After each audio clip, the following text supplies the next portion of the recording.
తెలంగాణ ధాన్యాగారంగా ఇప్పటికే rice bowl of ఇండియాగా ఉన్న నేపథ్యంలో ఏ విధంగా ఉండబోతుంది, ఫ్యూచర్ తెలంగాణ ఏ విధంగా ఉండబోతుంది, ప్రతిదీ కూడా ఎక్స్ప్లెయిన్ చేస్తూ ఈ స్టాల్ని ఏర్పాటు చేశారు. ప్రస్తుతం మనతో పాటు స్టీఫెన్ రవీంద్ర గారు ఉన్నారు. సార్ చెప్పండి, ఎట్లా ఉండబోతుంది 2047 విజన్తో ప్రభుత్వం ముందుకెళ్తున్న నేపథ్యంలో? ఇప్పటికే రేర్ను తీసుకుంది, రూరల్ తెలంగాణ ఎకానమీని, అగ్రికల్చర్ తెలంగాణ ఎకానమీని తీసుకుంది. సో ఎలా ఉండబోతుంది?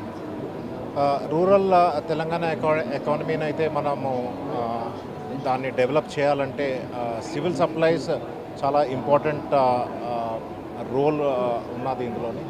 మరి దీనికి సంబంధించి civil supplies department entire supply chain కూడా ఫ్యూచర్లోని అంటే 2047లోని మనము కంప్లీట్గా ఓవర్హాల్ చేసి మోడర్నైజ్ చేయాలన్న ఉద్దేశంతోనే ముందుకెళ్తా ఉన్నాము.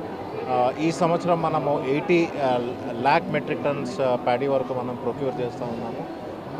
ఫ్యూచర్లోని మనము ఎంటైర్ ప్యాడీ అంతా కూడా ఒక మోడర్నైజ్డ్ వేలోని మిల్స్ అన్నిలో కూడా మనము మిల్లింగ్ చేసి తర్వాత ఫార్మర్స్కి మరియు పబ్లిక్కి కూడా మనకు ఎట్లాంటి ఇబ్బంది కలగకుండా మనము మంచి ఫైన్ రైస్, సన్న బియ్యం ఇంకా మంచి క్వాలిటీతో ఇవ్వాలన్న ఉద్దేశంతో ముందుకెళ్తాము. ఇప్పటికీ తెలంగాణ రైస్ బౌల్ ఆఫ్ ఇండియాగా ఉంది. చాలా వరకు ఎక్స్పోర్ట్స్ అన్నీ కూడా మన దగ్గర నుంచే జరుగుతున్నాయి.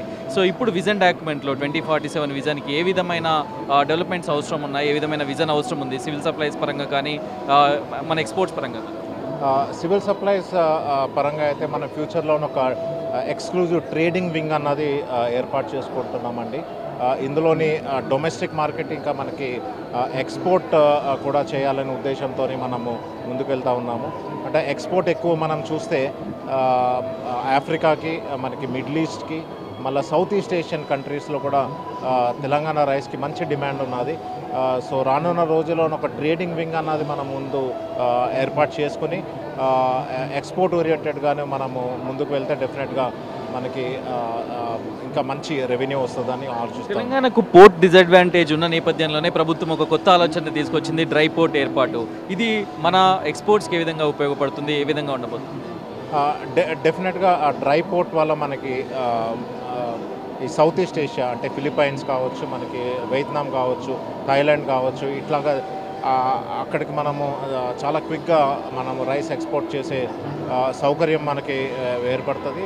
డ్రై పోర్ట్ అన్నది చాలా మంచి ఆలోచన. అది డెఫినెట్గా డ్రై పోర్ట్ వల్ల మనకి ట్రాన్స్పోర్టేషన్ కాస్ట్ కూడా తగ్గితే మనకి డెఫినెట్గా ఇంకా డిమాండ్ కూడా పెరుగుతుంది.